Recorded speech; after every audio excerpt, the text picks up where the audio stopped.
Welcome back to the channel, everyone. Today we are getting into discussion of drones.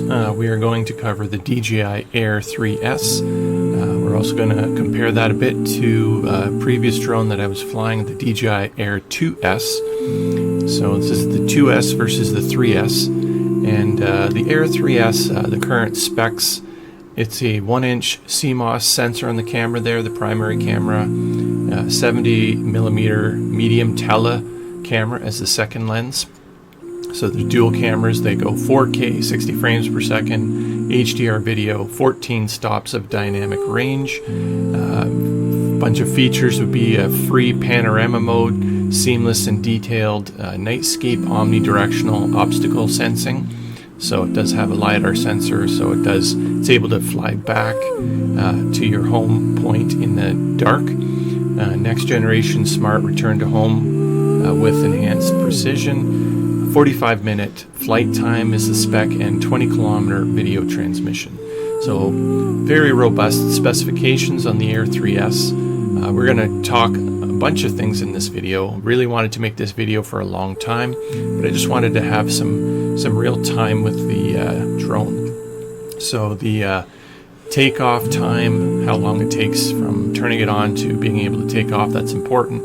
The focus of this video is really going to be about backcountry use, into the mountains, into the rugged country. What drone is good for you to use? Why I use the DJI Air3S, and some other options and what you might consider depending on what your use case is. We're going to talk about battery flight time in real world, battery charging. We're going to talk about the active track, the return to home feature, how this drone handles in the mountain winds and mountain weather. That's really important to know that, especially when you're really backpacking out there into the backcountry and you get that mountain weather. Can you even fly that drone? It takes a lot to pack a heavier drone into that. So we're going to talk about winter flights and all kinds of things like photo, video quality. We're going to talk about that new tele-lens that's on the Air3S for zooming in. Is it worth upgrading if you have an Air2S? We're going to talk a bit about mini drones, like the DJI Flip or the Mini Pro 3 and 4. Talk about what the use cases those drones might have, and basically what it takes to pack these drones into the backcountry, things to consider, temperatures of the outdoors and how that affects the drone, all kinds of things here. So let's get into that video.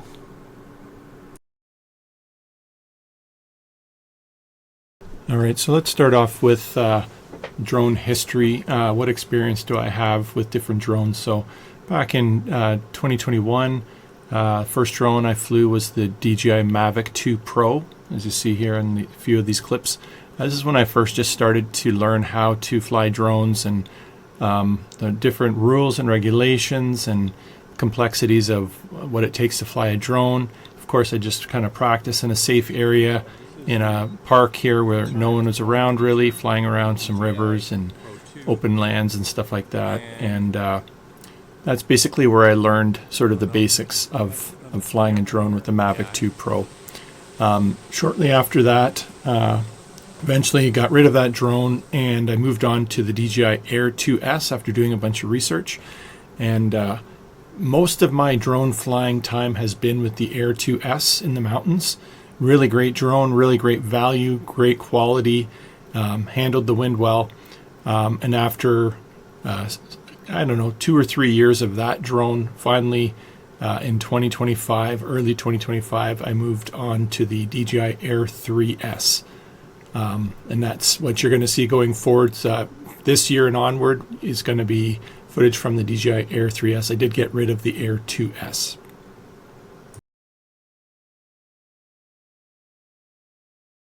Okay, so next let's talk about what are the use cases for me.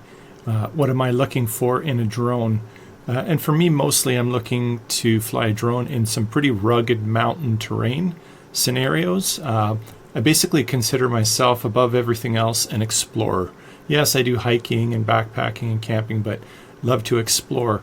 And so the drone is there to complement that whole part of it. So first of all, I'm doing reconnaissance flights. to look for routes and places where there may be caves and waterfalls or alpine lakes, things like that, things of interest. And beyond doing recon and trying to find information about new areas and old areas, I also use the active track feature from the DJI drone. I track when I'm driving my Tesla Model 3, and also capturing hiking landscapes when I'm up on a ridge line or near a cliff or something like that. Just have the drone automatically sort of circle around or follow me where I'm going, get some great shots. And another thing is special aerial shots, like when I'm beside a cliff, you can't really get that dramatic shot of the cliff with you above it unless you kind of have something that can fly out over that area and get that whole background. So, capturing the cliffs, the landscapes, and again, alpine lakes, and getting up close to waterfalls, some of them which you can't really get too close to. And again, trying to find, where caves are, explore new caves and new areas. It's just another tool in the toolbox to do that. So for me, I'm often finding myself in these like tight, complex, brushy, steep mountainside locations, both in summer and in winter. So I'm looking for a drone that can fly around these like thick obstacles. There's trees, brush and willows and stuff like that, and got to fly through pretty tight spots just to get out of the canopy of the forest and maybe fly around to get a picture of the area. The conditions are often, mountain winds and mountain weather. Sometimes it's cloudy and could be very cold conditions, especially in wintertime, minus 20, minus 30 Celsius conditions. And, some of these drones, you can't really fly in those conditions unless you take special precautions, and you have to be very careful, even how long you fly, et cetera, et cetera. So those are kind of the use cases that I'm looking for in a drone. So that gives you sort of the backdrop of kind of how the Mavic 2 Pro, the Air2S, and now the Air3S, how they fit those different things. And all three of those drones are great. They're big enough to handle most of these conditions, but there are differences between them. And I will say the best of them all would be the Air3S. A few caveats for me to cover. You're not allowed to fly drones in national or provincial parks in Canada. You're not allowed to fly near emergency zones, where there's like wildland fires or emergency scenes like a car crash, things like that, or even near aerodromes, like places where helicopters land and airplanes land and airports, stuff like that. And there's also privacy laws in Canada that you need to be conscious of when you're flying your drone. There's also weight restrictions, depending on how heavy your drone is. There's various restrictions applied. Of course, I'm above the 250 gram restriction, so I do not have a mini drone. All these drones mentioned, they're in the higher weight class. You do need in Canada a basic drone license, and basically I'm looking to not really fly near people or animals. I do a lot of practice flying in safe controlled spaces. That's how I kind of learned how to fly my drone, and it's really the best way to be safe and to get good shots in the wild. You really want to practice flying that drone before you get out into a complicated environment where, if it does drop out of the sky, you probably never find it again, especially in winter or in really thick brush or, down a cliff somewhere. Know the rules that apply to you. I just wanted to mention those points as some caveats. Move on to the next point.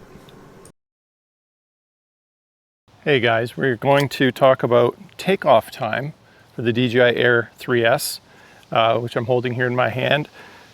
Takeoff time, which I would define as how long it takes for the drone to be ready to take off from the moment you power it on.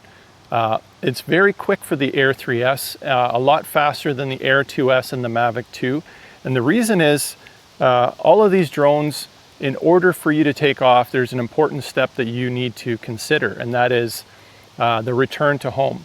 And so what happens is if you just take off and start flying and the drone doesn't know where the home point is, the moment you lose connection or something goes wrong with the drone, it doesn't know where to go. So you could have a flyaway scenario. So it's very important to know when it's okay to take off. So that takeoff time.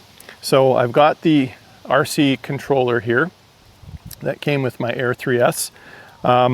It's already powered on, but of course the drone isn't. So I'm going to put this down here for a second, and I'm going to start a timer in the video. All right, so let's unfold this. I'll start the timer as I unfold, and double tap, click, click on the battery, hold it up like this, grab our controller, and okay, I see it on the screen. Approached edge of altitude zone. Home point updated. Okay, so right there, that's when the home point was ready to go. So it felt like about 15 or 20 seconds. That's how long it took to be ready to go.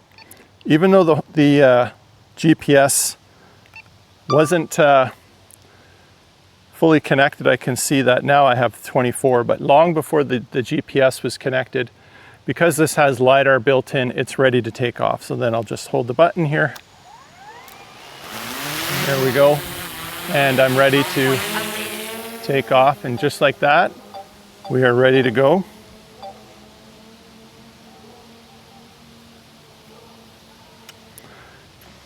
You can see that that's really important in the backcountry, because when you're out in the bush, you're hiking, you really don't have lots of time to mess around, to get your drone set up. It just takes away from the hike.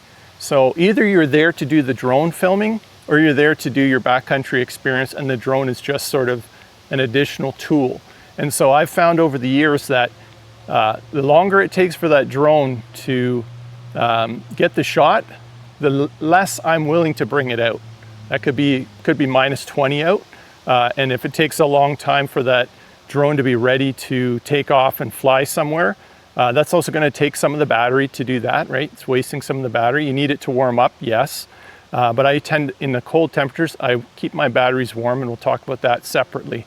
But anyways, that takeoff time is key, and it's a sweet spot for the DJI Air3S.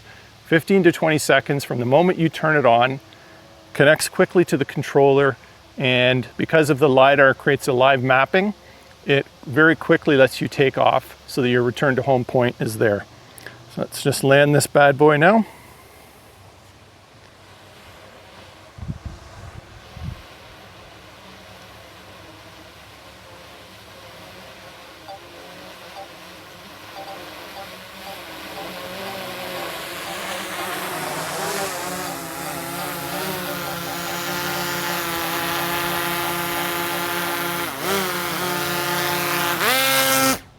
And that's the professional way to take off and land. All right, next we're going to talk about the battery flight time. And with the Air3S, it's pretty exceptional. You can see here, battery, it's a lithium ion. I'm not sure what the milliamp hours is. Maybe I'll flash it up on screen once I get a closer look. But this is what the battery looks like. I put numbers on all the batteries.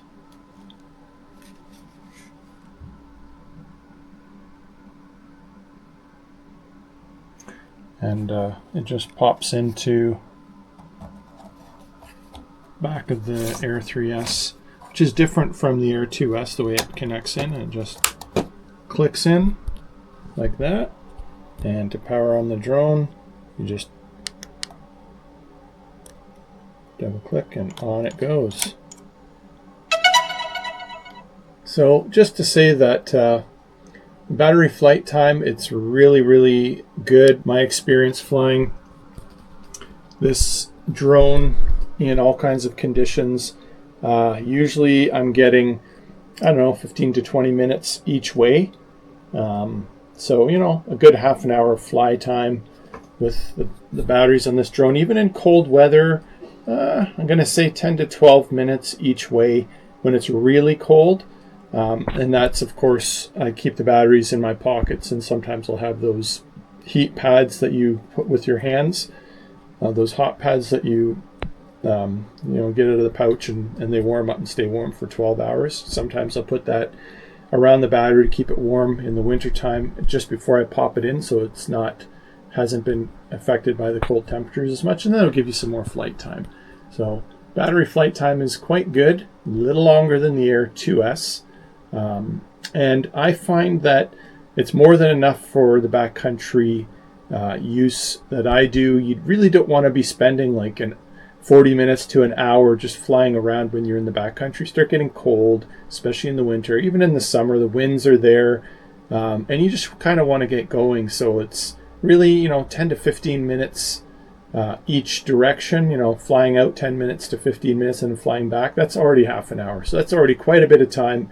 And that's why the takeoff time being really short is also important. So that's talking about flight time. Let's move on to the battery charger. All right, let's get into battery charging. So there's multiple ways to charge the battery. You can, of course, put the battery in the drone, and down here at the bottom, you can pop open this USB port where the SD card is, and there's that USB port in there, and you can charge it from the drone.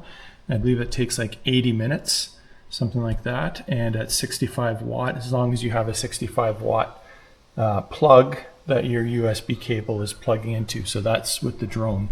Then there's the charging hub that comes with the Fly More combination kit. This is the DJI charging hub, and I'll just plug it in there. We've got everything plugged in, and I believe I have to double click, turn this on, and now it's going to charge. And so this, depending on the plug you have, 65 watts outlet will charge 80 minutes, and 100 watt is a maximum that will be 60 minutes. So you can charge one battery in 60 minutes. And this charging hub just does 1, 1, and 1. So it does one at a time in serial. Now there are other options, just to point out, such as this charging hub. There's several of these. Found this on Amazon. And this one you can plug in multiple fast charging USB plugs, and it will charge potentially in parallel. And let's just kind of take a look at how that's going to work. So I think to get this one out, there's a button here at the bottom. You push that button because it's kind of locked in. It's kind of hard to do with one hand. Put this down for a second, push the button, and pull it out. All right, so let's pop that in here. I think this one goes from the bottom up. All right, and we are going to plug this in like that, and there we go. So this one gives sort of a digital display, and we're charging up. So we're going to charge up to 100%. Right now it's at 49%. And like I said, I can plug in another one, and let's make sure that this is charging. Oh, it's not. That's the different thing from the Air2S to the Air3S. You need to kind of turn the battery on for this to actually start charging. So let's see.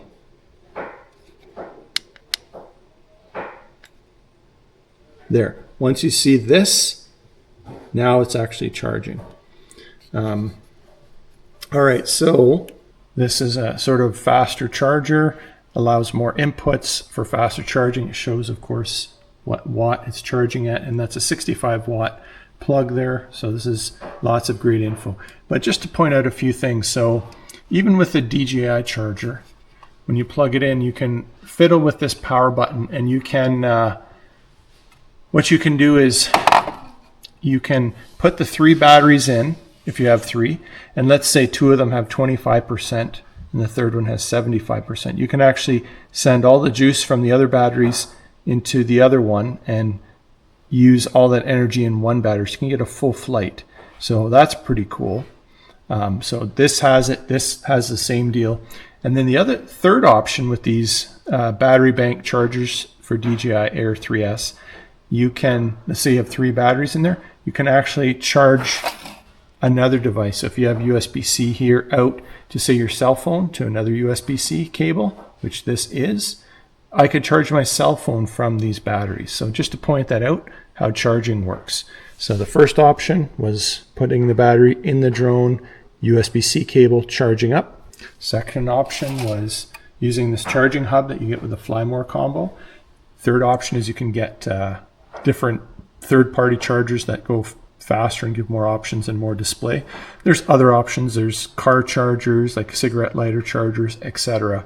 But these are sort of the main options. And like I mentioned, some of the newer options with the Air3S compared to the Air2S and the Mavic 2 Pro is the ability to push the juice from your lower charge batteries into another one to get more flight time and to charge other devices. So some great utility. Really like that feature, and it could be good in the backcountry if your cell phone is low and maybe your battery bank failed, but you have your drone with you, emergency power. So it's kind of nice to have. So the next item to cover, which is a really neat feature for the backcountry, is the active track or active focus, I think it might be called, on the DJI Air3S.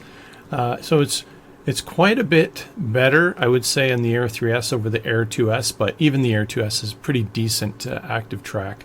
And there's all kinds of options here. We'll show some examples here of some videos where we used active track and just how it can really capture some amazing landscapes and let you focus on doing your hiking up the mountains and challenging terrain and whatnot. Lots of people who do skiing and stuff like that use this feature. And I guess driving the Tesla, it's also, like I've mentioned previously in the video, following your car, if you're doing mountain biking and things like that, motocross. It's just a great feature. The Air3S can do a pretty high top speed. I thought I read somewhere it's like 50 miles an hour, 60 miles an hour, something like that is its top speed that it can track you at. Now it is limited in terms of the active track feature and how far away from the subject you can be. You can't be too far away.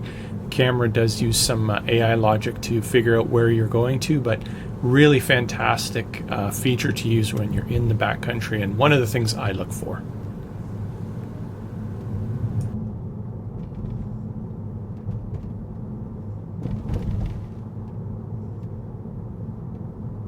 So the next item to talk about is the return to home or RTH feature.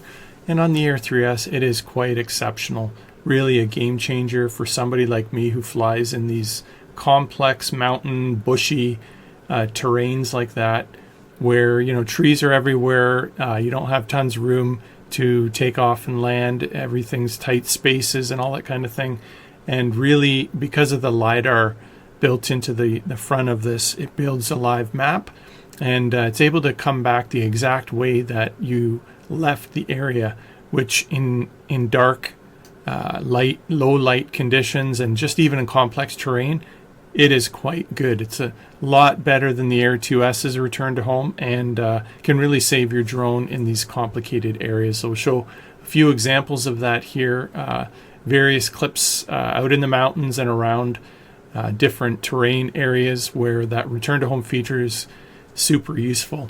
And it's especially good because if the satellite lock doesn't happen like is required for the Air2S and the Mavic 2 and other drones, because it has that LiDAR live map, it can still find its way back to where it took off from. So it's quite useful in that sense, and very useful feature.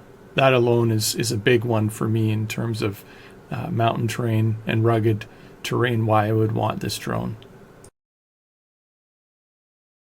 All right, the next item to talk about is mountain wind handling.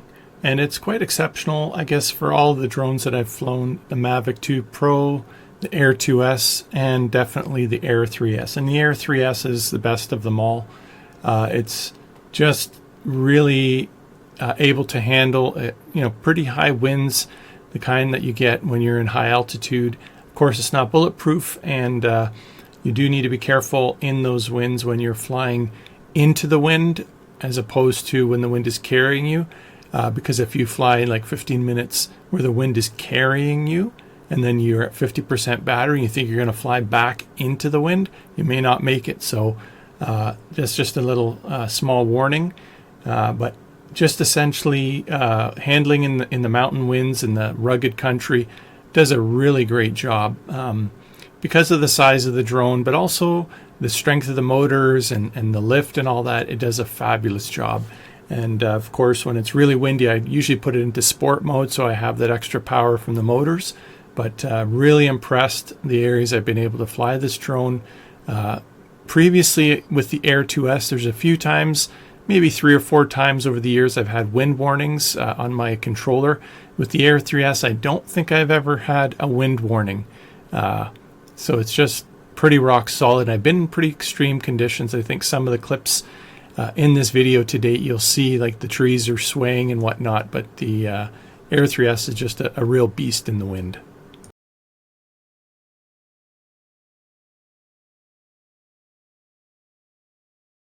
All right, the next thing to talk about is a negative point, and that is the object detection still does not detect small objects and small twigs and leaves and wires very well.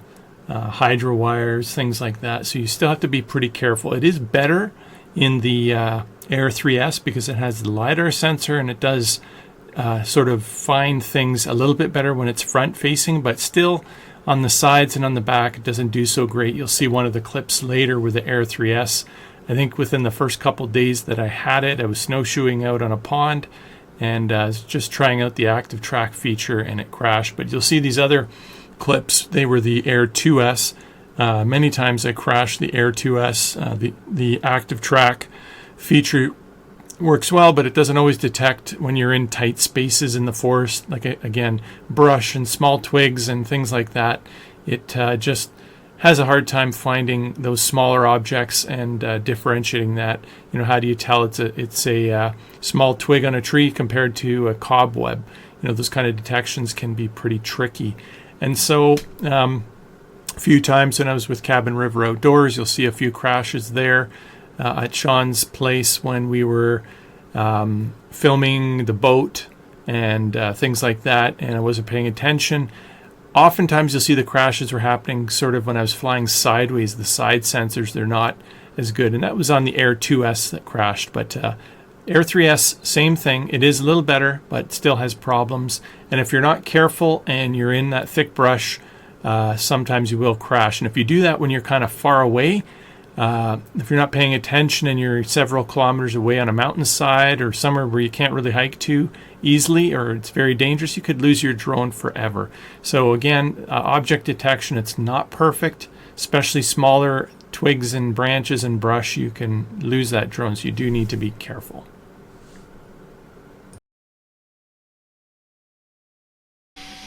Hey guys, just want to quickly also mention a really cool feature of the DJI Air3S. Which previous Air2S and Mavic 2 didn't have. Not sure which new drones have this. I think the Mavic 4 has it. Anyways, what's really cool is I'm going to power off this drone. Let's just do that real quick. Just double click.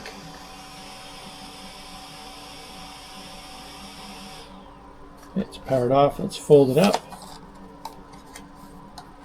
like it would be when it's put away.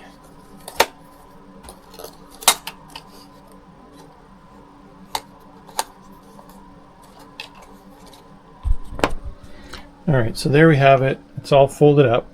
And now what we're going to do is we're going to plug in to the USB-C cable, and it's going to show up on our computer as a USB device, even though it's not powered on. So let's plug that in. And yes, this is even on a Linux box. There we go. And now here in Linux, it just popped up as a USB device, and I can just go right ahead and copy the files off. Just like that. So that's a pretty cool feature, to not have to even power on the drone. If you plug it in, it just automatically becomes a USB device and you can just copy the files off. Don't need to power on the drone or anything like that. Alright, so this video has been going on for a long time. Let's try to conclude and wrap this up. So overall, the photo and video quality of the Air3S and even the Air2S and the Mavic 2, but the Air3S being the best of them all. It is exceptional. The price for the Air2S and the Air3S is the perfect price for value ratio for content creators, in my opinion. The Air series is targeted at basically content creators, whereas I think the Mavic Pro series, that's really for professionals. So like the Mavic 4 Pro, that's for professionals, but it's quite a bit more expensive and whatnot. The Air3S has the new free panorama mode, so you can just freehand pick the top, left, bottom, right corner, and it'll just take a whole bunch of pictures and stitch it together into one. The active track is fabulous. The slow motion video, the telelens where you can really zoom in, that's been a huge game changer for me. It's another reason why I got the Pixel 9 Pro over the Pixel phone when I changed my phones, because the Pixel 9 Pro has 30 times zoom, and I just really find that getting that zoom lens when you're out in the backcountry makes a huge difference to see things from far away that normally you wouldn't be able to see. And the Air3S, it's just fabulous. It really punches into that view that you're looking for, especially for doing recon, but really getting those great parallax videos where you're zoomed in on a subject and it's just dramatically showing the background of the mountains up close. It's just really cool. Is it worth upgrading from the Air2S to the Air3S? I would say for sure. If you have the Mavic 3 Pro, maybe not, but the Air2S and anything like that, it's a huge upgrade in my opinion. Just the quality of the video and pictures is great. It's just rock solid. So the Air2S was a great drone, but the Air3S is just more refined. It has that LiDAR sensor for better return to home and sensing. It's just a beast in the wind, even more so. The battery life's just a little bit more. It's just a polished drone, in my opinion. It handles the wind better, a little bit longer distance as well, which, yeah, it says it goes like, I don't know, 15 kilometers, 20 kilometers, but of course, when you're in the thick brush, like I am always, really you're getting like maybe 4 kilometers, something like that. And it definitely goes further than the Air2S because the new technology, the signal transmission, does a great job. The return to home in complex terrain, the active track, it's all just so solid. The takeoff time is so much faster. The charging time for the batteries is just excellent. Just really love it. I do not have any of the mini drones because the mini drones just don't do well in the mountains in the wind, but there is a use case for those mini drones. Gerald, he has the DJI Flip drone, and they have the automated flight mode, so you don't need to use a controller. You just pull it out, it connects quick. You push a few buttons and it can active track follow you. Of course, it can't go very far away from you. It has to stay pretty close, I think within like 20 feet or 30 feet. But those mini drones, at least the newer ones, the Neo and the Flip, they have those automated modes, and those could be a good option for the backcountry. But the Air2S, the Air3S, they're large to pack on hikes. So I don't always bring them. It can be annoying on a long hike, and you know, but bringing any drone can be annoying on a long hike because it takes time to fly that drone. But I do like the fact that I can fly for 30 minutes or more, so I can really get into the areas that I want to get at to see what's going on there, especially if I'm doing a recon. It's a big luxury to have that much time, but you don't always have that time, so you don't always bring the drone. So anyways, the Air2S is great. The Air3S, it's exceptional. They're mountain-worthy drones. Make sure that you use the SanDisk Extreme Pro micro SD cards so that you don't have problems recording. I found that out. You want those good quality cards to put into the drone. But of course, that's another feature. The Air3S has built-in, I think, 40 gigs built-in space. So if you do forget a card or your card fails, you can still record a fair amount with that. So that's just another advantage. And just be very cautious when you're flying over water. Things that have reflective surfaces, it can confuse the drone sensors and make it drop out of the sky right into the water. So anyways, just pointing all that out. Practice flying your drone, of course, in safe places. Become proficient, especially when you're going to go into the backcountry like me. You really want to get your skills dialed in on that drone so you don't lose it. Very expensive investment. You don't want to have it just die out there in the middle of nowhere in that complex terrain. You may never see it again. Make sure you understand how the battery life works so you'll get your drone back to you in the conditions you're flying in, whether it's cold temperatures, windy, flying into the wind, flying with the wind. Understand how signal loss affects battery life and environmental conditions. Like when you have a lot of trees and stuff, maybe you can't fly very far and you can lose the connection to your drone, and then now you have to rely on that return to home. So anyway, these are all things to think about. Really think that the Air3S is probably one of the best drones to pack into the backcountry. It's not too big like the Mavic 4 Pro series is. It's not too small like the Neo and the Flip, which have a hard time fighting against mountain winds. It's just the perfect drone.